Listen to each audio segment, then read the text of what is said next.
Hello, this is Bill Webb, aka Billy Indiana. Today I'm going to participate in Rolling Reggie's mid-year board game tag challenge. And he's put out 8 questions and tagged a number of different content creators. Thank you, Reggie, for including me in the tag. I'm excited to answer these questions, and if you're curious to hear my answers, stay tuned.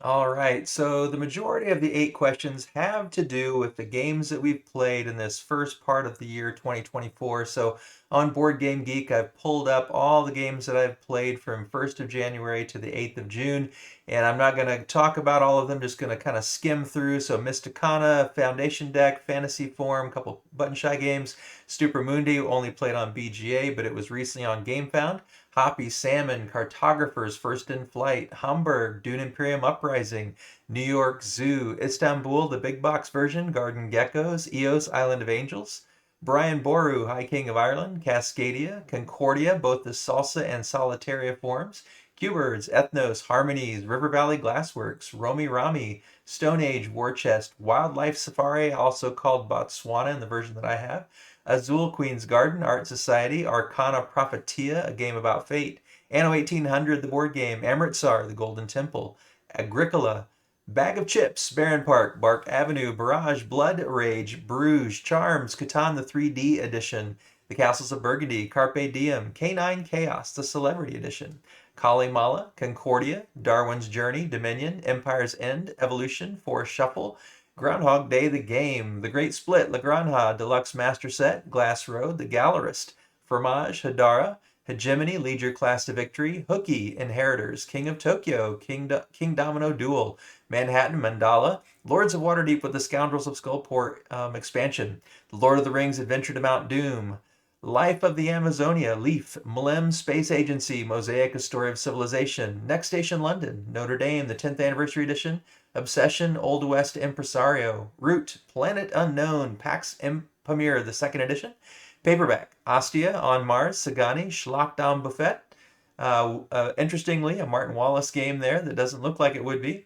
Scythe, Seasons, Sky Team, Skyrise, Union Pacific, Ticket to Ride Europe, the 15th Anniversary Edition versions when we played, and also just Ticket to Ride Europe. Those I think I just played online. Ticket to Ride Amsterdam, played the physical version. Takanoko, Sunrise Lane, another Reiner Knizia game. The Valley of Eternity, an interesting new card game. The Wolves, and Zoo Vadis. So now to the questions and my answers. So the first question, what is your favorite game? And so I'm going to list off several that were in the running for this one and tell you which one I would pick. So one that Reggie said was his favorite is Dune Imperium Uprising, and that made the list as one of the first ones I thought of. On Mars, Castles of Burgundy, that special edition. Scythe, Mosaic, A Story of Civilization. Ostia, I love getting Concordia back to the table. Loved learning Kalimala, Carpe Diem, Bruges, and the newer version Hamburg of Bruges. So those are some of the games that were favorites for me in this first few months of the year. But I'm going to pick Ostia as my number one. Now that's a game by Uchi Bakoya, I think is how you pronounce it. And it's one that I backed on Kickstarter recently. Played a friend's version of it, the deluxe version from the previous Kickstarter project. It has so many great things. There's a map where you're trying to vie for different bonuses and do that with kind of a race. And then there's also this rondelle that's got a really interesting mechanism of choosing a bonus of what you're going to take when you start the action and then dropping off Moncala style around this rondelle your people. And where you end, you're going to take the action of that space. So really cool stuff in the game of Ostia. Question 2, what is your most played game? Well, you probably saw it. It was Mysticana, a Foundation deck, an interesting button shy game that I was given a preview copy of. It's a Foundation deck of 18 cards like button shy tends to do, but you can play a lot of different games with those 18 cards. And in the Kickstarter project, there were a couple of different expansions, and I put out a couple solo playthrough videos on my channel if you're curious to watch some of those. Number 3, what was your biggest surprise? So some games that were in the running. The Wolves, really surprised about that one. Mlem Space Agency, kind of surprised in the wrong way. I tend to love Reiner Knizia games, and I thought I would really like this one. and it was just okay for me. War Chest, Harmonies, Amritsar the Golden Temple. But the one that I think I'll pick as my biggest surprise is Amritsar the Golden Temple.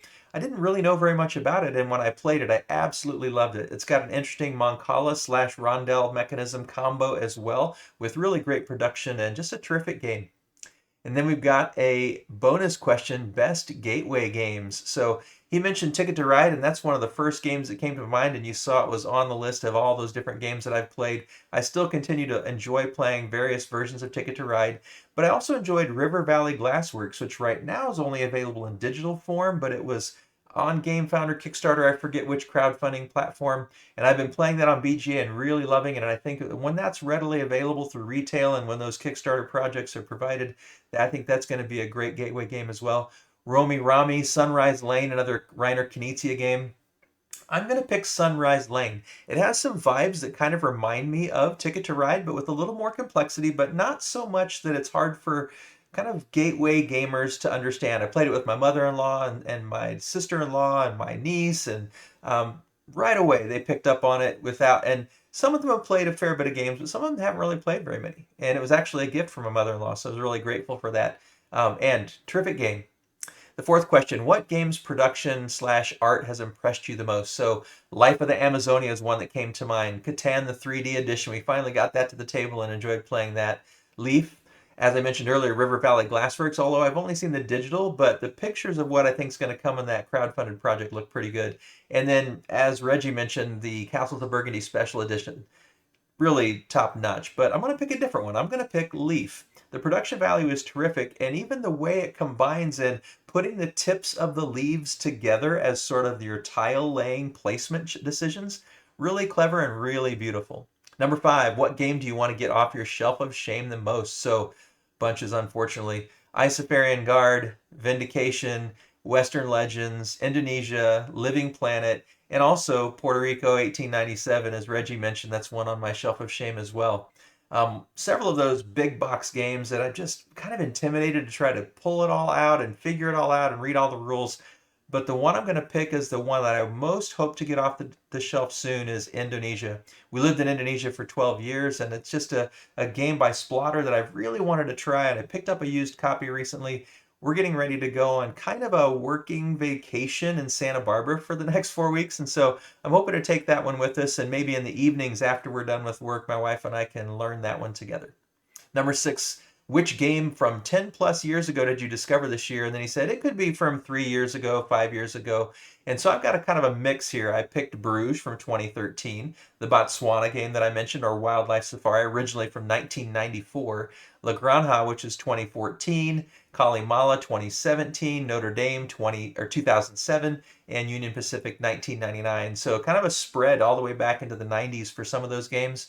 But I'm going to pick Kali Mala from 2017. It's not a full 10 years, but 7 years old. And it was recently on either Game Founder, Kickstarter, also as a project that's being rebooted, reworked with some expansions and kind of great art. I think it might be Ian O'Toole, if I'm not mistaken. Really terrific looking art. I'm very excited about that, and the gameplay is really unique. It's got kind of the Carpe Diem action selection. We're putting tokens down and check and picking multiple actions, but then the tiles can stack also, and if you stack on top, then the tiles underneath get actions. There's some area majority, and then the scoring and the action selection tiles are randomized every game, so it's great replayability. So Kalimala is the game that I'm going to highlight there from that list. Number seven, which anticipated releases are you most excited about for the second half of the year? There's a whole bunch of these too. So Daitoshi, which is a Danny Garcia game, going to be put out by Devere. Civolution, a Steppenfeld game put out by Deep Print Games. Catmandu, a Steppenfeld game also, but from Queen Games. Cities, which is one that Reggie mentioned. Steve Finn, Phil Walker Harding teaming up and being put out by Devere. Gnome Hollow by Ammon Anderson and put out by Levity Games. Ziggurat by Rob Davio and Matt Leacock, published by Mindware Games. Spectacular by Eilif Svensson and Osmund Svensson, and it's going to be produced by Chili Fox Games. So some really interesting ones, some beautiful ones, some designers I really enjoy, and from designers that have created games that I've really loved in the past. but I'm going to pick Gnome Hollow. I heard a few interviews with Eamon Anderson. Love his story and what kind of led to the production of this game and the thoughtfulness of the design of this game and how he's created the art and the gameplay. And everyone that I've heard that has had a chance to play it is really blown away by it. So I'm very excited for Gnome Hollow. And then number 8, what is your personal favorite video that you posted for your channel? Well, honestly, I haven't put out as many videos this year as I had hoped. It's been a busy year. I'm starting to slowly kind of crank back up to getting 4 or 5 out a month, but I would say my favorite was probably Garden Gecko's Kickstarter preview.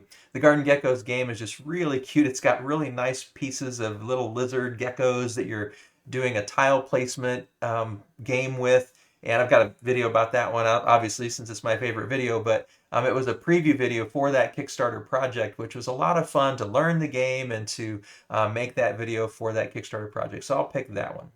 Now, who am I going to tag? There are a bunch of channels that I would love to hear these answers for, but as he gave 8 channels with his 8 questions, I'll give 8 channels as well that I don't think he mentioned any of these. So, Better Half Reviews, Bryson, Allison, I would love to hear their thoughts. I'd love to hear what Alex's answers to these questions would be from Might I Suggest a Game, and also Board Game Dave. I think it'd be hilarious to hear Daniel and Father Greg answer these from the channel Punchboard Party. Allies and Enemies is another great channel. I'd love to hear Jess and Sean's thoughts on these questions.